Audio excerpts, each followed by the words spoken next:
Support and resistance level shows imbalance in the market, और जो traders होते हैं इस लेवल को आइडेंटिफाई करते हैं टू टेक दी एंट्रीज।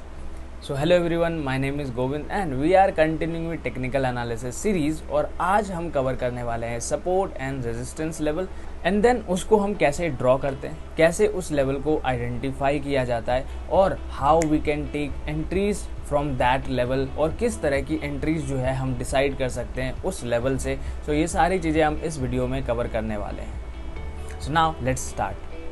देखो, सपोर्ट एंड रेजिस्टेंस लेवल हम इसलिए आइडेंटिफाई करने की कोशिश करते हैं क्योंकि जैसा मैंने बोला वहाँ पर इम्बैलेंस होता है, और इम्बैलेंस तभी होता है जब वहाँ पर जो बायर्स इतने सारे होते हैं कि वो सारे सेलर्स को एग्जॉस्ट कर लेते हैं एंड देन प्राइस को ऊपर की साइड ले जाते हैं, and vice versa for the down side, कि जब भी रेजिस्टेंस लेवल पे जाएगा तो वहाँ पर इतने सारे सेलर्स बैठे होंगे कि वो जितने भी बायर्स हैं ना उन सबको एग्जॉस्ट करके प्राइस को है वो फर्दर डाउन की साइड मूव कर देते हैं। And that is why it is important to identify those levels to form an entry for our trading journey.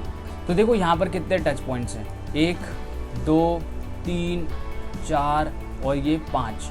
तो अब यहाँ पर पॉसिबिलिटी है जिस तरह से प्राइस जो ऊपर जा रहा है, तो हमें यहाँ पर एक्सपेक्टेड 2 चीज़ें हो सकती है। ठीक है, तो देखो पहले यहाँ पर प्राइस सपोर्ट की तरह एक्ट कर रहा था, और अभी जो प्राइस है ये रेजिस्टेंस की तरह एक्ट कर रहा है। तो अभी देखो यहाँ पर 2 पॉसिबिलिटी है, और इन्फोसिस जो है वो अभी अपने क्रूशियल लेवल पर खड़ा है। तो हो सकता है यहाँ से इन्फोसिस इसको ब्रेक करके ऊपर की साइड भाग जाए और यहाँ पर रेजिस्टेंस फेस करे, या फिर यहाँ से रेजिस्टेंस फेस करके फिर से नीचे की साइड चला जाए। अब इसको हम अदर फैक्टर्स के साथ में कंबाइन करेंगे तो हमें और बेटर अंडरस्टैंडिंग मिलेगी इस चार्ट की। बट इस लेवल पे हमने ये सीखा कि हम कैसे support and resistance level draw करते हैं। तो इन कंक्लूजन में आपको बता दूं, सपोर्ट एंड रेजिस्टेंस के लिए हमें ऐसे लेवल्स को आइडेंटिफाई करना है जहाँ से प्राइस जो है वो रिएक्ट करता है, जहाँ से प्राइस जो है वो काउंटर ट्रेंड के लिए रिएक्ट करता है, या फिर ऊपर जाने से रेजिस्ट करता है, नीचे जाने से रेजिस्ट करता है, या फिर जहाँ से शार्प रिकवरी या फिर शार्प फॉल आता है। आपको ऐसे लेवल्स को आइडेंटिफाई करना है, देन जाना है लेफ्ट में, पास्ट में देखना है क्या इस लेवल को पास्ट में भी रिस्पेक्ट मिला है। If yes then this is the support and resistance level. So अब हमारे पास में है रिलायंस, ठीक है, और ये हमारा आवरली चार्ट है। अब यहाँ से आपको आइडेंटिफाई करना है कि कहाँ पर एक मेरा सपोर्ट एंड रेजिस्टेंस लेवल बन सकता है, पॉसिबल है। ठीक है, तो देखो अगर मैं वैसे ही बात करते हैं तो सबसे पहले हम देखेंगे यहाँ से कि कहाँ से। देखो एक तो ये वाला लेवल है, बट यहाँ पर दिख रहा होगा अगर हम इस लेवल से जाते हैं तो यहाँ पर पास्ट में कुछ भी ऐसा काम करने को नहीं मिला है, तो हम बोलेंगे कि यहाँ पर कोई भी लेवल नहीं है। बट अगर हम इस लेवल को देखते तो यस देयर इज़ सिग्निफिकेंट जो है वो कारोबार चल रहा है। तो हम क्या बोल सकते हैं, ये जो लेवल है ये हमारा, तो ये जो लेवल है ये हमारा सपोर्ट या फिर रेजिस्टेंस वर्क कर सकता है। तो प्राइस जब दोबारा यहाँ से, अभी जैसे कि प्राइस जो है वो डाउन ट्रेंड में चल रहा है, तो प्राइस जब यहाँ पर दोबारा आएगा ना, तो हम यहाँ पर ये स्ट्रैटेजी बनाएंगे कि हो सकता है प्राइस यहाँ पर थोड़ा होल्ड करे या फिर इसको फिर से नीचे की साइड में कंटिन्यू करे। तो हम यहाँ पर सेल की स्ट्रैटेजी बनाएंगे, तो यहाँ पर हम शॉर्ट की स्ट्रैटेजी बनाएंगे, बट देयर इज़ प्रोबेबिलिटी। ठीक है, हो सकता है यहाँ से प्राइस जो होगा वो उसको ब्रेक करके अप साइड भी चला जाएगा। तो जब प्राइस इस लेवल पर आएगा ना, तो उस टाइम हम अदर फैक्टर्स को इंक्लूड करके फिर समझेंगे।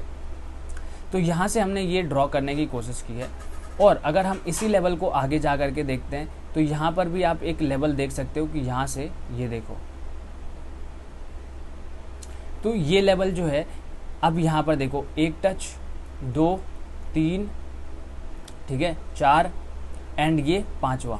ठीक है, तो 5 टचेस मिले हुए हैं, तो ये भी एक स्ट्रॉन्ग सपोर्ट या फिर रेजिस्टेंस की तरह एक्ट कर सकता है।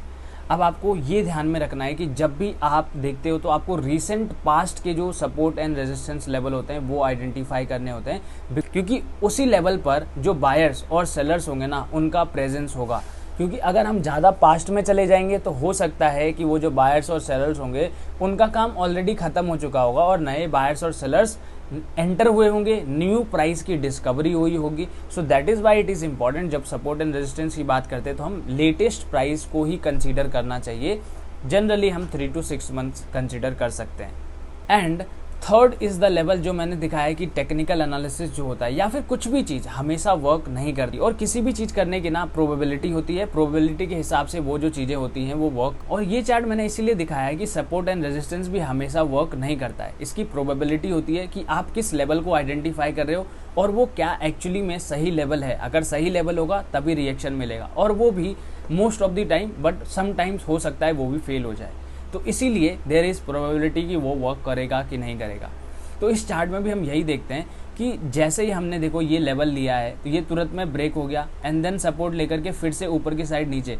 अब ऐसे लेवल पे ना सबसे ज़्यादा कन्फ्यूजन होती है, और ऐसा इसका सिंपल सा मतलब है, अगर एक लेवल है और उसको प्राइस जो है वो बार बार क्रॉस कर रहा है ऊपर नीचे, दैट मीन्स कि वो एक वैलिड लेवल नहीं है, क्योंकि प्राइस उस लेवल को रिस्पेक्ट नहीं कर रहा है। इसीलिए मैंने ये एग्जाम्पल आपको दिखाने के लिए लिया हुआ है। Whereas at the same time अगर हम यहाँ से बात करते हैं तो देखो इस दो लेवल को फिलहाल के लिए एक अच्छा रेजिस्टेंस लेवल मान सकते हैं, लेकिन जैसे ही हम आगे जाते हैं तो इस लेवल को ब्रेक कर दिया एंड देन देखो ब्रेक किया बट नीचे की साइड आ गया फर्दर। तो यहाँ पर अगर वो अच्छा रेजिस्टेंस लेवल होता तो उसको एक एक्ट करना चाहिए था एज अ सपोर्ट। जब उसको ब्रेक करके आता है तो दोबारा वहाँ पर होल्ड करना चाहिए था and then further move, but उसको वो ब्रेक कर देता है। दैट मीन्स वो शो करता है कि ये जो लेवल है ना ये अगेन वैलिड लेवल नहीं है, and that is Y price आप यहाँ पर देख रहे होगे कि बार बार प्राइस जो है उसको क्रॉस कर रहा है। So this is not act as a valid resistance या फिर support level. So I hope आपको इस वीडियो से सपोर्ट एंड रेजिस्टेंस के बारे में बहुत कुछ सीखने को मिला होगा।